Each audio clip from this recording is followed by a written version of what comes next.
Hello दोस्तों, तो आज मैं न्यू मैनवा स्टार्ट करने जा रहा हूँ और मुझे उम्मीद है आपको ये काफी पसंद आएगी। तो चलिए शुरू करते हैं। अगर आप हमारे चैनल पर नए हो तो चैनल को सब्सक्राइब जरूर कर देना। कहानी की शुरुआत में न्यूज रिपोर्टिंग चल रही थी, जहाँ हमें दिखाया जाता है कि कुछ लोगों को समंदर के बीच में एक बहुत बड़ी कछुए की लाश मिली है और कहा जा रहा है कि ये कछुआ न्यूक्लियर बेस्ट के पास गया था, जिसके समुद्र में मिलने की वजह से समुद्र के जीवी में म्यूटेशन होने लगा। और भी ऐसी ही खबरें थी, जैसे जंगल के बीचों बीच एक बहुत पुराना पेड़ अचानक तेजी से बढ़ने लगा है और उसकी जड़ें कई किलोमीटर तक फैल गई हैं। इसके साथ साथ कई जगहों पर अजीब से भूकंप आने लगे थे। ये सारी बातें इतनी अजीब लग रही थी कि लोगों को सब कुछ फर्जी लगने लगा था। और सच कहो तो लोग इन खबरों पर ध्यान भी नहीं दे रहे थे। इसकी वजह ये थी कि न्यूज एजेंसियां सिर्फ क्लिकबैट न्यूज बनाती थी ताकि लोगों का ध्यान अपनी ओर खींचा जा सके। वही सीन शिफ्ट होता है और हमें स्कूल का सीन दिखाया जाता है। आज स्कूल में कुछ ज्यादा ही दिलचस्प चल रहा था। एक लड़का और एक लड़की आमने सामने खड़े थे। लोग बताते हैं कि ये हमारे स्कूल की ब्यूटी लिली है। ये एक बहुत ही नामी और मशहूर यूनिवर्सिटी में जाने वाली थी और इसके सामने जो लड़का खड़ा है ये फैंक है, जिसका 12वीं का रिजल्ट बहुत खराब आया है। इस वजह से इसे किसी भी अच्छे कॉलेज में दाखिला नहीं मिल सकता।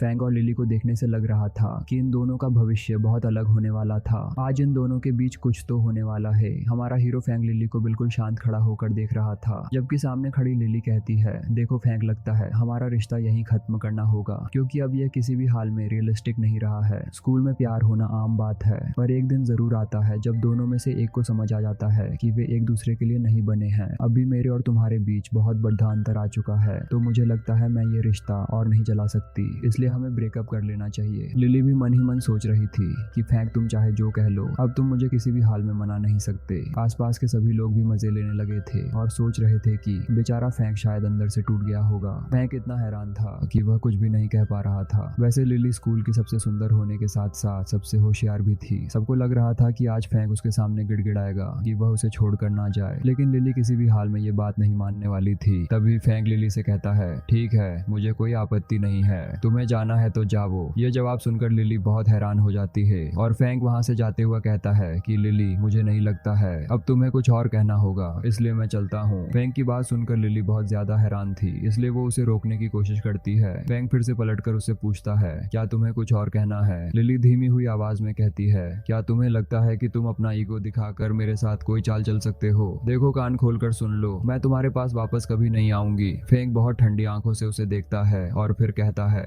स्कूल की ब्यूटी, अपने आप को इतना ज्यादा हसीन मत समझो, क्योंकि मैं अभी बहुत बिजी हूँ, इसलिए मैं जा रहा हूँ। ये सुनकर लिली बहुत हैरान हो जाती है। कहीं ना कहीं उसे फैंक का ये अंदाज बहुत पसंद भी आता है, मगर फैंक वहां से निकलने लगता है और आसपास के लोग भी फैंक के इस बात से बहुत ज्यादा हैरान थे। जाते जाते हमारा हीरो फैंक मन ही मन सोच रहा था कि ना तो लिली को और ना ही यहाँ किसी और को ये पता है कि कुछ ही दिनों में क्या होने वाला है। पैसा, शहर, शिक्षा, समाज के नियम, सब कुछ राख हो जाएगा। किसी की कोई इज्जत नहीं बचेगी। इन्हें यह नहीं पता कि मैं भविष्य से वापस इस टाइमलाइन में आया हूँ। मेरे लिए लिली या कोई भी इंसान बस एक अजनबी से ज्यादा कुछ नहीं है। मेरे लिए मेरी जिंदगी सबसे ज्यादा जरूरी है और अभी मेरे पास करने के लिए बहुत काम है। मुझे खुद को तैयार करना है, क्योंकि बहुत जल्द ही संकट आने वाला है। और सच कहो तो इसकी शुरुआत पिछली रात से ही हो चुकी थी। पिछली रात चांदनी की वजह से पूरा आसमान और समुद्र लाल हो गए थे। बढ़े बढ़े पानी की लहरों में पूरे शहर बदल रहे थे। बिजली की गड़गड़ाहट चारों तरफ गूंज रही थी और ठीक 1 साल बाद शहरों में दानव भी दिखने लगेंगे। उसके बाद पूरी दुनिया पर ताकत का राज चलेगा। कोई नियम या कानून नहीं रहेगा। जो ताकतवर होगा उसी का राज चलेगा, जो वह कहेगा वही होगा। और जब फैंक यह सब सोच रहा था, अचानक वह एक अलग ही जोन में पहुंच जाता है। उसके सामने एक अजीब सी रोशनी आ जाती है। वह उस रोशनी को हैरान होकर देखने की कोशिश करता है। तभी एक अजीब सी नोटिफिकेशन खुल जाती है, जिसमें बताया जाता है कि यह एक टॉप टियर सिस्टम है जो बहुत ही कम लोगों को मिला है या मिलने वाला है। इस सिस्टम का होस्ट यानी हमारा हीरो जिस भी चीज को छुएगा उसे वह अपनी आध्यात्मिक शक्ति में बदल सकेगा और उसका उपयोग कर सकेगा। वह उस नोटिफिकेशन में अपना हाथ डालता है और उसका हाथ आर पार चला जाता है। तभी उसके सामने एक बहुत ही बड़ा दानव बाहर निकलता है। उसे बहुत बड़ा झटका लगता है। वह फिर उस दानव के मुंह के अंदर ध्यान से देखता है, जहां उसकी पिछली जिंदगी का शरीर पड़ा हुआ था। यानी इस दानव ने सच में पिछली जिंदगी में फैंक को खा लिया था। यह भी बताया गया कि ऐसे ही फैंक का उसकी पिछली जिंदगी से अंत हुआ था। यह भविष्य सिर्फ उसका ही नहीं बल्कि दूसरे लोगों का भी था। उसका दिल जोर जोर से धड़कने लगता है। फिर वह सोचता है कि पिछली जिंदगी में जब सब कुछ खत्म हो गया था, तब वह बस जिंदा रहने की कोशिश कर रहा था। उसकी जिंदगी का बस एक ही मकसद था, किसी भी तरह खुद को बचाना। उसने देखा था कि कैसे दानव ने पूरे शहर पर कब्जा कर लिया था और उसने पूरी पूरी सिटी और लोगों को खत्म कर दिया था। और एक दिन फेंक घायल होकर जमीन पर पड़ा था और उसने देखा था कि एक बूढ़ा दानव उसे खाने आ रहा था। अब फेंक सोचता है कि शायद इसलिए सिस्टम ने मुझे चुना है और असली आपदा 1 साल बाद आने वाली है। यह मेरे लिए सबसे बड़ा मौका है। यह सोचकर वह अपना हाथ उस रोशनी की तरफ बढ़ाता है। तभी वहां से बहुत ज्यादा रोशनी निकलने लगती है। वह अपने मन में कहता है, मैं हर वो चीज के काबिल हूँ जिससे मैं खुद को बचा सकूं और अपनी ताकत बढ़ा सकूं। तभी सिस्टम शुरू हो जाता है। होस्ट के साथ उसका रिश्ता सफलतापूर्वक बन जाता है। सिस्टम कहता है, अब तुम चुने जा चुके हो। इस सिस्टम से तुम दुनिया की किसी भी चीज को नियंत्रित करके उसे जरूरी सामान में बदल सकते हो और इस्तेमाल कर सकते हो। तुम्हें सबसे ताकतवर तकनीक और क्षमताएं का खोजनी है और एक बहुत ही शक्तिशाली योद्धा बनकर इस दुनिया को बचाना है। यही तुम्हारा मिशन है। फेंक दोबारा से लोगों के बीच में चलने लगता है। तभी उसे बिल्डिंग के ऊपर टीवी पर एक काहिबड़ दिखती है। वहाँ काहिबड़ चल रही थी कि अचानक मानवता एक अजीब से संकट की ओर बढ़ रही है। पूरी दुनिया में बहुत सारी चीजें धीरे धीरे बदल रही हैं, जिसका कारण कोई नहीं जानता। फेंक को याद आता है कि पिछली जिंदगी में सरकार ने भी लोगों को ऐसी ही खबरों से समझाने की कोशिश की थी, लेकिन वे भी ये नहीं जान पाए थे कि ये घटना सच में हो रही है या फर्जी है। इस वजह से ज्यादातर लोग मानते थे कि ये सिर्फ फर्जी कहावतें हैं जिन्हें लोग सिर्फ वायरल करने के लिए कर रहे हैं। लेकिन यही चीज पिछली जिंदगी में भी सरकार के लोगों ने की थी, जिस वजह से लोगों को पता ही नहीं चला कि कब ये छोटी छोटी घटनाएं एक बहुत बड़े संकट में बदल गईं। जिनके पास ताकत थी उन्होंने कमजोरों पर जुल्म करना शुरू कर दिया था। उन्हें रोकने वाला कोई नहीं था। फिर फेंक को भागते भागते उस सिस्टम के बारे में याद आता है जिसने कहा था कि वह किसी भी प्राकृतिक चीज से अपनी खेती शुरू कर सकता है। उसे अपने मोबाइल पर एक हैचबर्ड दिखती है जहां बताया गया था कि क्वीन यूनिवर्सिटी में, जहां लिली ने अभी अभी दाखिला लिया है, वहां पर अचानक बहुत ज्यादा गर्मी देखी गई है। वहां से यूवी लाइट बहुत ज्यादा बढ़ गई है। इस वजह से सब लोगों से अनुरोध है कि वे सनस्क्रीन का इस्तेमाल करें और कॉलेज के उत्तरी गेट की तरफ जाने की कोशिश भी ना करें, क्योंकि वहीं पर गर्मी बहुत ज्यादा बढ़ गई है, जिससे कोई भी इंसान वहां जाकर जलकर मर सकता है। तभी फेंक आसपास खड़े लोग और बच्चे मजाक में कहते हैं, अब देखो ये देश की सबसे अच्छी यूनिवर्सिटी में से एक है। ये सिर्फ अपना हाइप बनाने के लिए ऐसा मजाक कर रहे हैं। फेंक आसमान की तरफ देखता है जहां पूरा आसमान काले बादलों से ढका हुआ था और वह हैरान होकर कहता है, 1 मिनट, क्वीन यूनिवर्सिटी तो यहाँ से सिर्फ 15 मिनट की दूरी पर है। इतनी कम दूरी में मौसम में इतना अंतर कैसे हो सकता है? फेंक वहाँ नीचे भी देखता है जहाँ गेट पर 74 डिग्री सेल्सियस की गर्मी थी, जिसे देखकर नीचे बहुत सारे लोग कमेंट कर रहे थे कि ये एक फोटोशॉप है और बहुत सारी ऐसी ही बातें थी। फेंक एक मुस्कान देता है और मन ही मन सोचता है कि सच में ये चीज कोई आम इंसान सोच भी नहीं सकता, लेकिन मेरा पहला अवसर मेरे सामने आ चुका है। वह फिर से क्वीन यूनिवर्सिटी के उत्तरी गेट की तरफ देखता है। वहाँ के पत्ते भी सूख चुके थे। लोग वहाँ से छाता लगाकर भागने की कोशिश कर रहे थे। उसी जगह पर एक सफेद कोट पहने आदमी आता है और ये कोई और नहीं फेंक था। और वह कहता है, यहाँ सच में कोई ना कोई गड्ढ तो है। अगर यहाँ लोग और ज्यादा देर तक रुके तो वे जलकर खत्म हो जाएंगे। फिर वह हवा में देखता है। छोटी छोटी नारंगी या जुगनू की तरह नीले और पीले रंग की रोशनी की गेंदें इधर उधर घूम रही थीं। फेंक उस रोशनी की गेंद को छूने की कोशिश करता है और जब उसकी उंगली उसे छूती है तो वहां से और ज्यादा रोशनी निकलती है। ये देखकर फेंक बहुत ज्यादा हैरान होता है। फिर नोटिफिकेशन आता है, सिस्टम ने अभी अभी ये पता लगाया है कि यंग एट्रीब्यूट के अंदर बहुत ज्यादा उतार चढ़ाव आया है, इसलिए सिस्टम की ताकत को एक्टिवेट करें। फिर हमें दिखाया जाता है कि फेंक के पूरे शरीर से छोटे छोटे पीले रंग के बालों की तरह की चीजें उसके खुद के शरीर में जाने लगी थीं। फेंक का पूरा शरीर दर्द से कांप रहा था। उसके पूरे चेहरे पर नसें साफ साफ दिख रही थीं। वह जोर से चिल्लाता है और वहां से बहुत ज्यादा रोशनी हर जगह फैल जाती है। जो लोग आसपास थे वे हैरान होकर कहते हैं कि अरे ये तो ड्रैगन बॉल जी का गोकू है और ये सुपर साइन में बदल रहा है। फेंक सच में सुपर साइन 2 में बदलता हुआ लग रहा था, क्योंकि उसके शरीर से बहुत ज्यादा पीले रंग की रोशनी निकल रही थी, लेकिन उसके बाल भी सफेद रंग के चमक रहे थे। उसे लग रहा था कि कोई उसकी पूरी ताकत को राख कर देगा और इसी जगह पर वह अपनी जान दे देगा। तभी सिस्टम का नोटिफिकेशन आता है, कॉम्बिनेशन पूरा हो चुका है। आपको यंग एट्रीब्यूट के साथ गोल्डन सन बाथिंग तकनीक दी गई है। हमारा हीरो बहुत ही शैतानी भरी मुस्कान दे रहा था। दूसरी तरफ सेनाचुचांग यूनिवर्सिटी के मेन गेट पर रजिस्ट्रेशन हो रहा था। बहुत सारे लोग वहां आ चुके थे और अपने अपने घर से हॉस्टल की चाबियां ले रहे थे। लिली भी वहीं पहुंची थी। बहुत सारे लड़के उसे लिफ्ट देने के लिए कहते हैं, क्या तुम्हें तुम्हारी बिल्डिंग का रास्ता पता है? कुछ लोग सिर्फ मोबाइल नंबर मांगते हैं और लिली सबको इग्नोर करती है और कहती है, आप सबका धन्यवाद, लेकिन मुझे किसी की जरूरत नहीं है। फिर जब वह जाती है तो वह एक लड़का लड़की का हाथ पकड़कर ये कहते हुए देखती है, मैं तुम्हारे कॉलेज से बस आधा घंटे की दूरी पर हूँ। कभी भी तुम मुझे याद करो तो बस एक कॉल कर देना, हम लोग मिल लेंगे। लिली मन ही मन सोचती है कि प्यार का भ्रम अभी तक नहीं टूटा है। तभी जब वह थोड़ा सा और आगे बढ़ती है तो उसके पीछे एक बहुत बड़ा विस्फोट या कह सकते हैं सोलर ऊर्जा का धमाका होता है और इतनी ज्यादा हीट वेव देखकर तुरंत एक घोषणा की जाती है, सभी लोग उत्तरी गेट की तरफ जाने की कोशिश भी ना करें, वहाँ से तापमान बहुत ज्यादा बढ़ गया है, अब लोग जलकर मर जाएंगे। लिली मन ही मन सोचती है इन दिनों हर जगह कुछ अजीब अजीब चीजें हो रही हैं, लगता है मुझे भी एक बार वहाँ जाकर देखना पड़ेगा। यह सेंसेशन उत्तरी गेट पर होता है। उस जगह से बहुत ज्यादा आग की ऊर्जा बाहर निकलती है और उन सब के बीच एक परछाई थी जो पूरी तरह जली हुई दिख रही थी। तभी उसी जले हुए जगह से फैंग बाहर निकलता है। सिस्टम का नोटिफिकेशन आता है, अब तुम सनबाथ तकनीक का इस्तेमाल करके खेती शुरू कर सकते हो। फैंग के पूरे हाथ पर एक अजीब से पीले रंग के धागों जैसी चीजें पूरे हाथ को जकड़े हुए थी। तभी फैंग सिस्टम के अंदर देखता है कि उसे पिछले संकलन अंक मिले थे जिसके बारे में उसे कुछ नहीं पता था, लेकिन वह सोचता है कि शायद भविष्य में जाकर मैं इस चीज को समझ पाऊंगा। अचानक आसमान बादलों से ढक जाता है और दूसरी ताकत से सूरज फिर से बाहर निकलता है और जो भी लोग वहां से गुजर रहे थे वे अचानक कहते हैं कि मौसम फिर से ठंडा हो गया है और देखो उत्तरी गेट की तरफ अभी भी बहुत जगह खाली दिख रही है।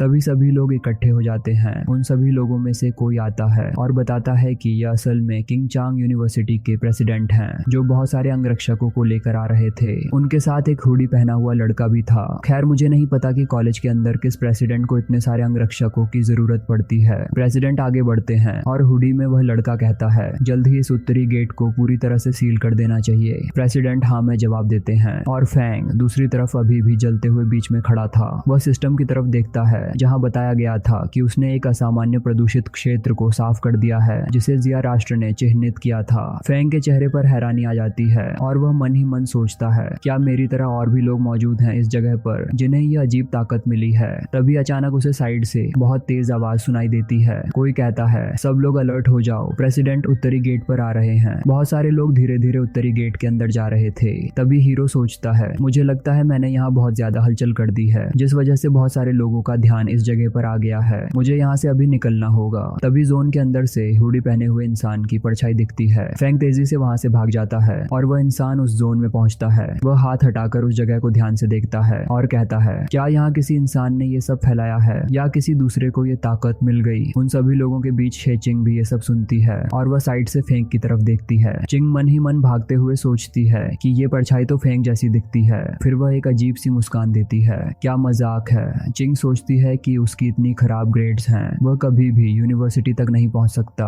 उसे लगा कि ये कोई गलत फहमी होगी। अगला स्तर फैंग के घर में वह अपने फ्लैट में रहता था और उसके पूरे शरीर से बहुत ज्यादा रोशनी निकल रही थी। उसी के साथ साथ वह हंसते हुए कहता है मैं अभी नहा कर आया हूँ। कंडीशनर के सामने भी बहुत देर तक खड़ा रहा लेकिन फिर भी यह शरीर की चमक कम ही नहीं हो रही है, मुझे क्या करना चाहिए। और फिर वह हैरान होकर जाग जाता है और मन ही मन सोचता है कि आज मैंने उस कॉलेज के अंदर बहुत ज्यादा हलचल कर दी, क्या किसी ने मेरी तस्वीर ले ली। और ऐसे ही वह डरते डरते मोबाइल में देखने लगता है लेकिन वहाँ पर ऐसी कोई बात नहीं थी। लेकिन उसके सामने एक और खबर आती है। वह खबर देखता है जहाँ पर बताया गया था कि ऑरा कल्टीवेशन एसोसिएशन नाम का एक नया समूह बना है जिसने खेती के संबंध में कुछ दिशा निर्देश जारी किए हैं। फैंग सोचता है कि पिछली जिंदगी में सभी लोगों ने इस चीज को सिर्फ मजाक समझा था लेकिन किंग चिंग यूनिवर्सिटी में वह हुडी वाला लड़का हो सकता है कि वह भी कोई सम्मानित व्यक्ति हो और ऐसा ही सोचता हो। और वह कल्टीवेशन की खैबर खोलता है जहाँ पर कल्टीवेशन के दायरे के बारे में बताया गया था। पहला दायरा घोस्ट टैक्स जहाँ मार्शल शक्ति का उपयोग करके लोगों को हलचल का रूप दिया जाता है। दूसरा दायरा स्पिरिट क्रिएशन जहाँ कोई दैवीय रक्त रेखा जागृत नहीं होती, जो भी प्रकृति में है आध्यात्मिक आभा शक्ति को अवशोषित करके खेती करती है। और ऐसे ही डायमंड दायरा, डिवाइन मून दायरा और राइजिंग सन दायरा, ऐसे 5 दायरे में पूरा सिस्टम बांटा हुआ था। और अंत में लिखा था ये दुनिया फिर से अपनी आध्यात्मिक जड़ों को सक्रिय कर रही है, तो अब आपका समय भी आ गया है। खुद की खेती करे और खुद को मजबूत बनाए। और अंत में ऑरा कल्टीवेशन एसोसिएशन के सदस्य के नीचे बहुत सारे लोग फालतू की बातें करते हुए कमेंट कर रहे थे कि ये सब बेकार है, लोग बहुत ज्यादा चीनी हो गए हैं और बहुत सारी ऐसी ही चीजें थी। फैंग सोचता है कि पिछली जिंदगी में मैंने इन सारी चीजों को अनदेखा कर दिया था लेकिन इस बार मैं इसे अनदेखा नहीं कर सकता। ऐसा भी हो सकता है कि एसोसिएशन असल में सरकारी संगठन की शाखाएं हों जो लोगों को दुनिया की खेती के लिए एकजुट करना चाहती हैं। और ये सोचकर वह अपने बिस्तर पर बैठ जाता है। खेती करने के लिए वह कुछ देर तक खेती करता है और अपने शरीर से आभा को बाहर निकालना शुरू करता है। फिर यह दिखाया जाता है कि हवा में उसने अपने शरीर से बाहर निकलती हुई आध्यात्मिक ऊर्जा को कुल्हाड़ी का रूप देना शुरू किया और फैंक अपनी ऊर्जा को धीरे धीरे और ज्यादा बढ़ाता हुआ उसी छेद के अंदर डाल रहा था। और तभी उसके सिस्टम से एक फ्लैश नोटिफिकेशन आता है। यह एक भौतिक दायरा है या फिर कह सकते हैं कि उसने एक्स दायरे को प्राप्त कर लिया है। फिर उसे वह नोटिफिकेशन दोबारा दिखता है जहां यह जिक्र किया गया था था कि उसके पास कुल 50 संकलन अंक हैं और अब वह इनका इस्तेमाल भी कर सकता है। किसी भी चीज के अंदर इन अंकों को डालकर उसे एक आध्यात्मिक चीज में बदल सकता है। फैंग बहुत ज्यादा हैरान हो रहा था। फिर वह सोचता है चलो इसका फिर से उपयोग करते हैं। वह साइड में अपना हाथ करता है और यह दिखाया जाता है कि वह एक को अपनी आध्यात्मिक ऊर्जा से हवा में उठा पा रहा था। सिस्टम से एक नोटिफिकेशन आता है, आप किस चीज पर अपने अंकों का उपयोग करना चाहते हैं। और हमारा हीरो मन ही मन मुस्कुराते हुए सोचता है, लगता है मैंने ये चीज सीख ली, लेकिन बजाडे के अंदर इतनी आध्यात्मिक ऊर्जा डालने का कोई मतलब नहीं है। किसी हथियार या तलवार के अंदर अगर मैं ये डालूं तो वो ज्यादा फायदेमंद साबित हो सकती है। फिर वह पीछे की तरफ देखता है, वहाँ एक तलवार थी और वह उस तलवार पर अपनी ताकत डालने लगता है। रात के समय उसके घर से बहुत दूर तक एक सुनहरी रोशनी बाहर आ रही थी और उसकी बिल्डिंग के पास सूरज पर एक अजीब सा धब्बा आ गया था। यह असल में एक खरगोश था जो बदल चुका था। उसका मुंह बहुत भद्दा हो चुका था और समय गुजरता है। हीरो अब लाइट बंद करके सोने चला जाता है। तभी अचानक उसे वहाँ से कुछ आवाजें सुनाई देती हैं। वह अपनी आंखें खोलता है और कहता है एक घर के अंदर कहाँ चूहा घूम रहा है। फिर वह पूरे घर में देखता है और फिर उसे समझ आता है कि इस समय वह घोस्ट एक्स रिलम पर है, जिस वजह से उसकी सुनने की ताकत अब बहुत ज्यादा बढ़ गई है। और शायद यही वजह है कि ये चूहा किसी पडडहोसी के घर में हो सकता है। फिर उसे आवाज आती है जैसे वो उसके घर के दरवाजे के पास से ही गुजरा हो। फिर वह आगे बढ़कर दरवाजा खोलता है और तभी खरगोश कूदता हुआ सीधे फैंक के सामने आ जाता है। फैंक बहुत डर जाता है और वो कहता है कि पिछली जिंदगी में सब कुछ ऐसा ही नहीं था, पर मेरे अंदर पिछली जिंदगी का डर अभी भी बहुत गहरा है। दूसरी तरफ शहर में एक हेलीकॉप्टर उड़ता हुआ दिखाया जाता है और उसकी बगल में एक बिल्डिंग के सबसे ऊपर वाली मंजिल पर एक लड़की खड़ी थी और वो कहती है कि अभी तक हमें वो खरगोश नहीं मिला है। उसने नए आध्यात्मिक फल खाए हैं और इस वजह से उसकी गति हद से ज्यादा बढ़ गई है। सही है ना? मैं इसे जितनी जल्दी हो सके पकड़ डीडीडीएचने की कोशिश करूंगी। कृपया आप जहाँ भी हैं मुझे कोई अपडेट मिले तो बताना। फिर वो उस बिल्डिंग से नीचे कूदती है। तभी अचानक उसे साइड से उस बदले हुए खरगोश की आभा महसूस होती है, तो वो बिल्डिंग के अंदर अपनी गति को रोकती है और फिर वह कॉल में कहती है कि मैंने खरगोश की आभा का पता लगा लिया है। ये यहाँ से 20 किलोमीटर दूर एक बहुत ही घने जंगल से आबादी वाले इलाके की तरफ तेजी से आ रहा है। अगर ये वहाँ पहुँच गया तो बहुत ज्यादा लोग मारे जाएंगे। वो अपने पैर में ताकत जमा करके बिल्डिंग के ऊपर कूदने लगती है। वो बहुत तेजी से एक बिल्डिंग से दूसरी बिल्डिंग पर कूदती हुई आगे बढ़ रही थी, जबकि एक आदमी उसे शीशे से देख लेता है और वो साइड में आकर पूछता है क्या मैं कुछ ज्यादा ही काम कर रहा हूँ, मुझे मतिभ्रम होने लगा है। तभी उसका बॉस कहता है तेरी ये सब बातें मेरे सामने नहीं चलेंगी, काम पूरा कर फिर तू घर जा पाएगा। वो आदमी कहता है लेकिन ये तो पैश्चिवी मंजिल पर है, यानी वो लोग जमीन से बहुत ऊंचाई पर थे। सीन हमारे हीरो के पास वापस आता है। वो खरगोश फैंक के पास इतना गर्म हो चुका था कि वह अपनी ताकत को एक्टिवेट करके उसे साइड में करता है। मन ही मन कहता है इस खेती के ब्रेक में जाने के बाद मैं इसकी हर हरकत को बहुत आराम से देख पा रहा हूँ, साथ ही मेरे शरीर की मांसपेशियां भी बहुत अच्छी हालत में अपने आप ही चल रही हैं। लेकिन इस तरह का एक बदला हुआ जानवर और वो भी इतनी जल्दी कैसे मुमकिन है? लेकिन फिर भी वो राक्षस जो मैंने अपनी पिछली जिंदगी में देखे थे, ये उनके सामने तो बस एक बच्चा है। वह अपने हाथ से सौर ऊर्जा को बाहर निकालता है और फिर उस राक्षस की तरफ बढ़ने लगता है, जबकि उस राक्षस ने भी उसे देख लिया था। जब वो हीरो पर हमला करने ही वाला होता है तभी वो पीछे जाते हुए उसकी पूंछ पकड़ डीएच लेता है और मन ही मन कहता है इस राक्षस का सबसे कमजोर हिस्सा इसकी पूंछ है। वो उसे दीवार से खींचकर बाहर फेंकता है। फिर अपनी ताकत को अपने बिस्तर पर जमा करते हुए एक तेज पावर अप से उस पर कूदता है और अपने हाथ पर सौर ऊर्जा जमा करके उस राक्षस के सीने पर एक बहुत जोरदार मुक्का मारता है जो सीधे उस खरगोश के आर पार हो जाता है। खरगोश के बीच में एक बहुत बड़ा छेद हो चुका था, लेकिन वो खरगोश फैंक की सौर ताकत को अपने अंदर समाने की कोशिश करता है। उसके मुंह से बहुत ज्यादा रोशनी बाहर आ रही थी, लेकिन तभी हीरो कहता है सूरज की ताकत को इस तरह से तुम्हारे जैसे जानवर का दिल समाना ये तो किसी भी हाल में मुमकिन नहीं है। तो उस राक्षस के अंदर एक बहुत जोरदार धमाका होता है जिससे वो उसी जगह पर खत्म हो जाता है। सीन में कपिल शर्मा का बेटा दिखाया गया था। तभी वो आदमी बाहर से उस रोशनी को देखता है और उसे महसूस होता है कि उसके ऊपर दो चीजें बिजली की तरह कड़ी अचकने लगी हैं। लेकिन वो खिड़की पर आता है तो उसे कोई बादल नहीं दिखता। वैंक अभी उस ऊंची बिल्डिंग पर बैठा हुआ ऊपर से नीचे कूद जाता है, लेकिन मन ही मन सोचता है कि वो राक्षस सच में काफी भूखा था, इतना कि उसने मेरी ताकत को भी टेस्ट करने की कोशिश की थी। तभी उसकी नजर जमीन के पास उस राक्षस की आंख पर पड़ती है। फैंक उसे ध्यान से देखता है, फिर उसे अपने पैरों से रख दियाचता है और फिर एक गंभीर आवाज में कहता है सच में यह रात के गुणों वाला एक जानवर था। ये सामान्य तौर पर मेरी यंग ताकतों से लड़ना चाहता था। फिर वह मन में सोचता है कि अगर आज मेरे पास यह ताकत नहीं होती तो यह बूढ़ा राक्षस समाज के लिए एक बड़ा खतरा बन जाता। लोगों की बेजान लाशें खून से लथपथ इधर उधर पड़ी होती और मैं सोच भी नहीं सकता कि कितना और नुकसान हो सकता था। लगता है मैं इंतजार नहीं कर सकता मुझे जितनी जल्दी हो सके खुद को और ज्यादा ताकतवर बनाना होगा। कुछ समय गुजरता है, हवा में उड़ती हुई लड़की वहां आकर उतरती है। वो बहुत ज्यादा हैरान थी क्योंकि उसके पैरों के पास उस राक्षस का जला हुआ शरीर पड़ा था। वो कॉल पर कहती है, लगता है हमारा निशाना पहले ही मर चुका है। मैं इसके बचे खुचे टुकड़ों को इकट्ठा करके लोगों के पास जल्दी लाती हूँ। तभी जब वो अपना हाथ आगे बढ़ाती है, अचानक उस लाश के शरीर से एक अजीब सी ऊर्जा महसूस होती है। वो तेजी से अपना हाथ पीछे खींच लेती है। उसके हाथों से धुआं निकल रहा था। वह कहती है कि ये इतना ज्यादा गर्म कैसे हो सकता है। फिर उसे याद आता है कि आज उस यूनिवर्सिटी के उत्तरी गेट पर भी उसे यही ताकत महसूस हुई थी। अब हमें पता है कि ये है जो सुबह जूते पहनकर आया था। वो सब कुछ हेडक्वार्टर में खुलकर बताता है। तभी दूसरी तरफ एक आदमी को दिखाया जाता है और वो कहता है, लगता है ये लड़का जिसे तुमने आज 2 बार देखा है वो शायद घोस्ट के एक्स-रेलम के 1 स्टार में है और साथ ही उसके पास बहुत ही शुद्ध यंग ताकत है। इस तरह का कोई भी इंसान हमारे डेटाबेस में अभी तक रजिस्टर्ड नहीं है। इस तरह के हुनर वाले इंसान को जितनी जल्दी हो सके हमसे जोड़ना होगा। उसे किसी भी कीमत पर ढूंढो, चाहे कुछ भी हो जाए, किसी भी हद तक जाना है। और यही होता है ये एपिसोड एंड। नेक्स्ट एपिसोड के लिए कमेंट करो।